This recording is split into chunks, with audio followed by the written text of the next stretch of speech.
Хей, здравейте приятели, аз съм Айхан Инфоя. Някой от вас знае ли какво е КГБ? КГБ това е Комитет за държавна сигурност. И сега някои хора може би ще си кажат, а на мен за какво ми е? Ако ви кажа, че КГБ по времето на СССР са съхранявали доклади, свързани с НЛО кораби, с Хитлер, ще ви очудя, сигурен съм. Именно днес в този видеоклип ще споделя с вас за 3 архива. За 3 архива, които са били много строго пазени. Аз съм Айхан Инфоя. Видеоклипът ще е много интересен. А защо? Да не лайкнеш видеоклипа, да го коментираш и да го споделиш с твои близки приятели. И най-важното, защо да не удариш едно абониране с камбанка. Желая ви приятно гледане, приятели!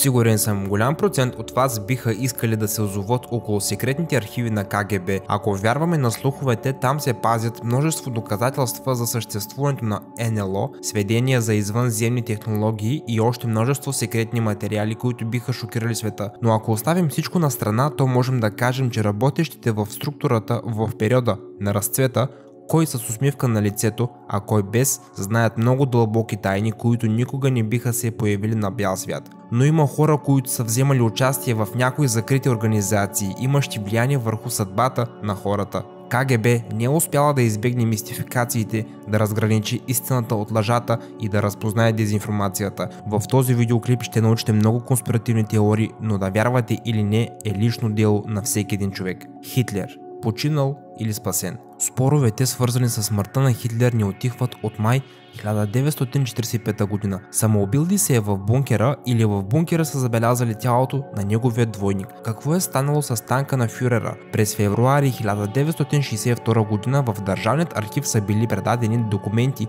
относно Втората световна война, а заедно с тях и фрагменти от черепа и подлакътника на дивана, който е бил в кръв. По думите на началника на управление на регистрация и архивните фондове ФСБ Василий Христофоров, останките са намерени по време на разследванията след изчезването на бившият Рейх, президента на Германия през 1946 година. Криминалистична експертиза констатира частично идентифицирани овъглени останки. Определени са като фрагменти от теменните кости и тилните кости на възрастен човек. В акта от 8 май през 1945 година са намерени парченца от черепа, който е възможно да са паднали от трупа, който е взет от изкопаната яма през 5 май 1945 година. Документите и материалите от повторното разследване са били обединени с символично название МИД. Материалите от делото, както и материалите от разследването след смъртта на фюрера за 1945 година, които са се съхранявали в Централният архив ФСБ и са били дешифрирани в 90-те години и са станали достъпни за широката общност, е разказал Василий Христофоров. Това, което е останало от висшият нацистски елит, не е попаднало в архивите на КГБ. 13 март 1970 година Андропов е разпоредил да оттеглят и унищожат останките от Хитлер, Браун и Гебелс. Така се е появил план за таинствено мероприятие архив, осъществен с силите на оперативната група на отдела КГБ Трета армия. Унищожението се е осъществило с изгаряне на всички останки на 11 км от Магдебург. Останките са изгорели заедно с горещите въглища и всичко е превърнато в пепел, след което са събрани и са хвърлени в река Бедериц. Трудно е да се каже какво е подтикнало Андропов да даде такава заповед. По-скоро той се опасявал и неоснователно даже след време ще се намерят последователи на фашисткият режим. Мястото на погребението на идеолога на диктатурата ще се превърне в място за поклонение. Между другото, през 2002 година американците са обявили, че разполагат с рентгенови снимки, които са пазени от зъбния доктор на фюрера. Сравнението с наличните доказателства в архивните фрагменти за пореден път са потвърдили автентичността на челюстните части на Хитлер. Но въпреки на пръв поглед неоспорими доказателства, съвременните изследователи вярват, че той е успял да напусне Германия. Търсят го по правило в Патагония. Наистина, Аржентина след Втората световна война е дала приют на много нацисти, които са се опитвали да избегнат правосъдието. Намерени са даже свидетели, които са твърдили, че Хитлер е видян именно тук през 1947 година. Да, разбирам, да повярваме на това е много сложно, при условие, че официално фашистска Германия в този паметен ден е обявила загибелта на Хитлер в тази неравна борба. Първият факт за самоубийството на Хитлер е повдигнал маршал Георги Жуков. Месец след победата той е казал: обстановката е много загадъчна. Трупът на Хитлер не е намерен. Не мога да кажа нищо утвърдително за съдбата на Хитлер. В последните моменти той е можел да излети от Берлин, защото въздушните пътища са го позволявали. Това е било през 10 юни, а тялото е намерено през 5 май. Акта на откритието е датирано с дата 8 май. Защо въпросът за автентичността на тялото на фюрера е възникнал след месец? Неидентифицирани летящи обекти. Счита се, че КГБ са били добре запознати с неидентифицираните летящи обекти, с цел да могат да опазят добре територията си от всякакви военни нападения. Освен това, това е била основната задача на военно-въздушните сили. Антон Первушкин в своето авторско разследване разказва една показателна история, характеризираща отношението на КГБ с летящи обекти. Тази история е свързана с Игор Синицин, помощник на председателя на комитета, който е работил за Юрий Андропов от 1973 г.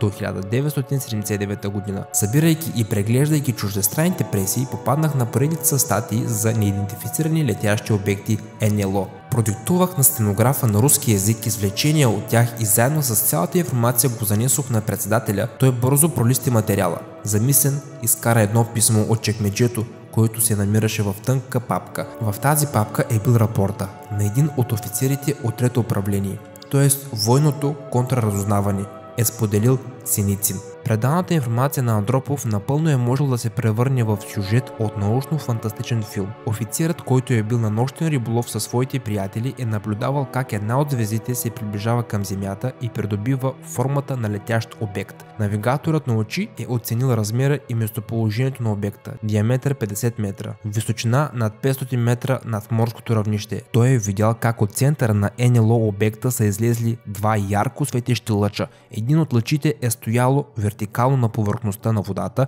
и към него се е опирал вторият. Буквално лъчът е светил като прожектор и е осветявал всички лодки и кораби наоколо, и в един момент е спряло и е започнало да свети само върху единият кораб, след което светлината е изчезнала. Заедно с него е изгаснал и вторият лъч, е цитирано в доклада на контраразузнаването на Синицин. По негови думи, свидетелствата са попаднали по-късно в ръцете на Кириленко и с времето е изглеждало, че са се загубили в архивите. Скептиците смятат, че КГБ са имали голям интерес да влязат във връзка с НЛО чиниите. Това е било нещо ново и непознато за тях, така че не са гледали сериозно на това информацията да се пази в архивите. През ноември 1969 г., почти 60 години след падането на Тунгусският метеорит, който според думите на учените е било потърпевш космически кораб, било е получено съобщение за падането на още един неидентифициран обект на територията на Съветският съюз, недалеч от село Березовски, Свердловска област. В небето са били забелязани няколко светещи кръга,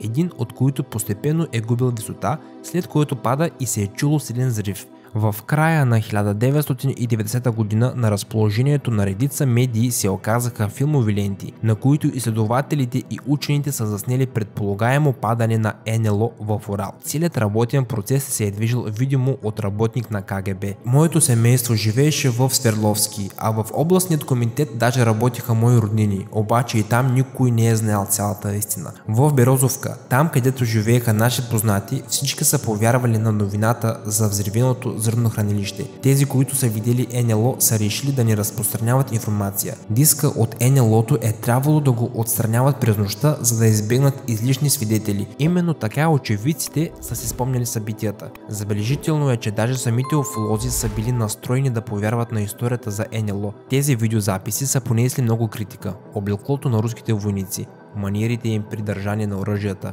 автомобилите в кадър. Всичко това не е пораждало доверие сред гражданите. Всеки решава сам за себе си дали да вярва на тези кадри или не. Владимир Ажажа, уфолог и инженер по образование, е казал следното: дали държавата скрива някакви сведения за НЛО от обществото? Предполагам, че да. На какво основание? На основанието, че сведенията съставляват държавна и военна тайна. През 1993 г. Комитетът по държавна безопасност по писмено искане от тогавашният президент на Уфологическата асоциация, в същото време пилот и космонавт Павел Попович, е предал цялата информация към центъра, които са съставлявали 1300 документа, свързани с НЛО. Това са били съобщения от официални органи, командири на военни групи и съобщения от частни лица. Окултни интереси. Между 1920 и 1930 година виден деятел НКВД. НКВД това са предшественици на КГБ. Глеб Боки, този, който е създал лаборатория за разработване на препарати за влияние на съзнанието на арестуваните. Той е бил увлечен в изучаването на екстрасензорно възприятие и даже е търсил легендарната Шамбала. След като го застрелват през 1937 година, папки с шокиращи резултати от опити са попаднали в секретните архиви на КГБ. След смъртта на Сталин, част от документите по незнайно каква причина се изгубват, а останалите са били съхранени в подземните стаи на комитета. По времето на Хрущов работата е продължила. Америка периодически се е вълнувала от слуховете за изобретение на биогенератор, машина, която е можела да контролира мисленето на хората. Не забравяйте да се абонирате за моят канал и да кликнете върху камбанката, за да получавате първи уведомления за моите нови клипове.